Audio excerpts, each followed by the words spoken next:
What up, though? We got the Warriors versus the Los Angeles Lakers. Hey, a preview of the preseason. We saw some things. Hey, Stephen Curry versus LeBron James. Let's talk about it. Let go. Hey, the Warriors are rolling through the preseasons. Hey, with plenty strong vibes and nice little momentum. Can't be mad at that, man. They need all the help they can get. Yeah, man, they have another matchup on Tuesday at the Staples Center against the Los Angeles Lakers. Yeah, and they're undefeated at this point in time. And they have a lot of confidence because they just beat the shit out of the Lakers last Friday, man. We live streamed that over on NBA 2. Hey, check us out, man, the NBA show 2. We getting it in over there, baby. Live streams, baby. Hey, but Tuesday's contest will feature a different challenge for the Dubs, as Anthony Davis will play after missing out on the last one. Okay, we got an injury report. Hey, the winners, Los Angeles Lakers, are currently on form. Which doesn't mean too much, in the grand scheme of things, but they are dealing with some ramifications for losing some athletic wings, Hey, THT is out with that thumb, Trevor Ariza ankle, and Malik Monk, ouch, with a growing injury. And Kendrick Nunn with that ankle, owie. And as we all know, Golden State Warriors are still dealing with their own injury woes, especially with our boys Klay Thompson, he's still out with that Achilles, prize young center, and prospect James Wiseman, he's out with a knee injury, and potential guy, and Jonathan Kuminga, he's out with a knee as well. And of course, Gary Payton II is still hurt. So let's take a look at some starting lineup predictions. All right, cool. We got Anthony Davis, Sehi, LeBron James, and Brody Westbrook will all play together for the first time on Tuesday night in the preseason game against the Golden State Warriors.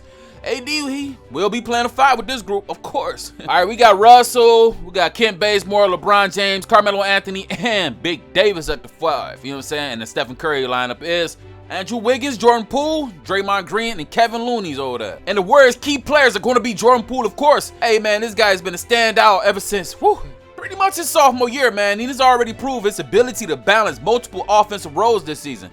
Yeah, man, he's entering averaging 25 points per game through 3 games, and I think he's going to average at least 21 this year, man. He's going to be their second or third leading scorer for sure. Yeah, man, so it's just more than scoring, though, when it comes to this game of basketball. But we know his scoring and his confidence. Hey, man, he's showing a lot of wonderful things, man, and I'm really excited about this kid. He works hard. Hey, and he's clearly taking this game to a new level. Man, I know y'all been watching. And the most important stat is the boy is shooting 52% from the field, and he's also knocking down 44% from deep. Although it's only a 3-game stint, I'm not sure if anyone would have thought Jordan Poole would have reached this point after his rookie season, though. Hey, I think he's going to be all-star, man. I like this guy. And that boy's tearing it up. Poole is going in, man. Hey, but we're going to need him to do this in the regular season as well. So, the verdict is still out. But Poole is also averaging 3 rebounds a game and almost 4 assists per night overall. And it's been a terrific start, especially for his 3rd year. So, yeah, man, Jordan Poole will be the key. And the Golden State Warriors' chances if they want to come away with the W against the Los Angeles Lakers at the Staples Center. And next, we got our boy OPJ. Hey, Porter Jr. was never really able to establish himself as an elite scorer, but he did become a terrific 3-point threat though over the years, shooting 40% from deep over his career. Hey, man, that's huge. He's also in rare company of players over 6'7" that can shoot that well. Yeah, that boy Porter Jr. has joined the Golden State Warriors with a legit chance to win with a true title contender. And so far this postseason, hey, he's looked terrific, averaging 14 points per contest. Yeah, man, he's been showing out from behind the arc, shooting at 59% from deep. So we have a lineup with Porter Jr., Curry, Poole, Thompson, and Green. Has just about everything offensively and could be what Kerr rolls with in the late game scenarios. Yeah, he's going to finish a lot of games out. And as for Poole, hey, it'll be important for Porter Jr. to continue to shoot as well as he's doing this season. And it's going to help him. It's going to help the whole entire squad as well, man. His spacing is going to be huge, man. That free-flowing offense is nothing without it. And next, we got our boy Moses Moody. All right, man, against the Lakers, man, hey, he played 10 minutes and had 10 points. And he's 6'5" with a 7'1" wingspan. That's crazy. And if he can show competence in his frame, in this time frame at least, with his minutes, hey, he's going to have a nice little shot at being able to slide into that rotation at some point.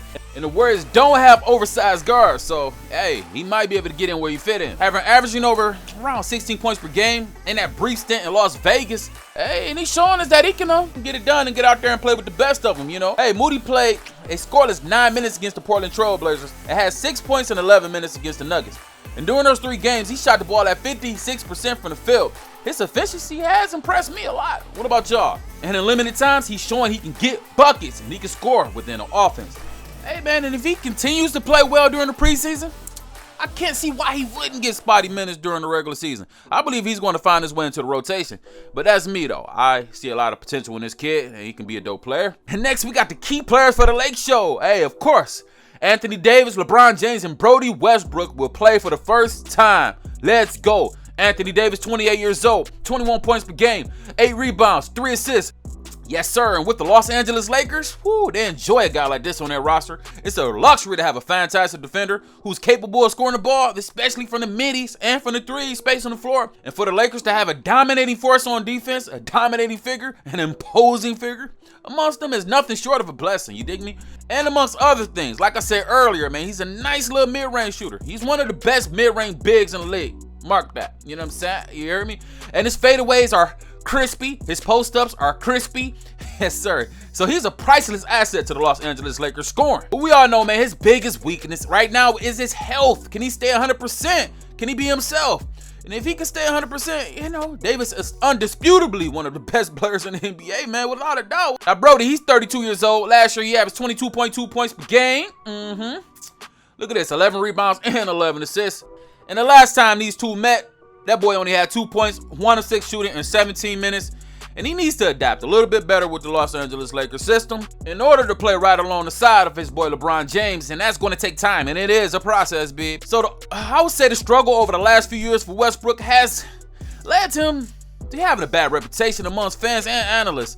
But I don't really get it. But Russell he's definitely one of the most polarizing players in the game, and he can fit into any category, and I believe he can run any offense on any team in the NBA. I have a lot of confidence in him because he has a drive and an ambition that can't be taught, baby. That boy Brody can do some absolutely dominating and electrifying things on the basketball court, and then on the other hand, he'll do some of the most craziest things you've ever seen. Like, yo, what were you even trying to accomplish, Brody? Next, we got LeBron James. He's 36 years old, and last year before he got injured, he averaged 25 points per game, 7 rebounds, and almost 8 assists. Come on, man. LeBron James is the best player of this generation. Make no mistakes about it. Y'all heard it right here on the NBA show. Yeah, and he remains to be dominant. He's one of the most dominant scorers in the NBA to this day. Even at 36 years old, he's still aggressive. He's still getting to the cup and finishing strong with fierceness. And don't sleep because he's still clutch.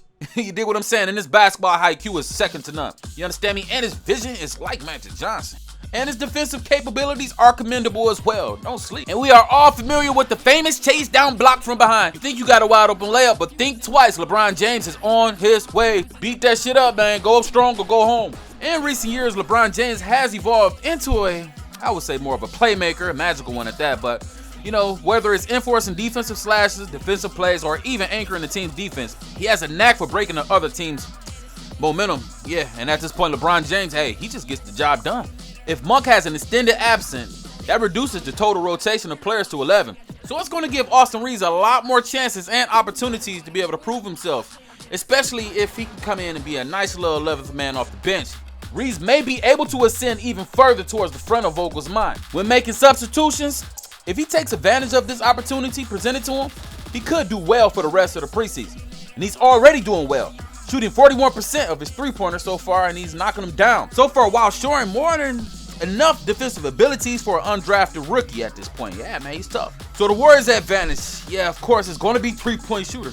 As we can see, in contrast to the Warriors, the Lakers lack three-point shooting. And an additional facet to the acknowledgement here is the Los Angeles Lakers three-point shooting woes has continued so far. Stephen Curry has made 2,800, and that's in the same neighborhood as Ray Allen. For the all-time three-point leader, his shooting is unlike anything we've ever seen before.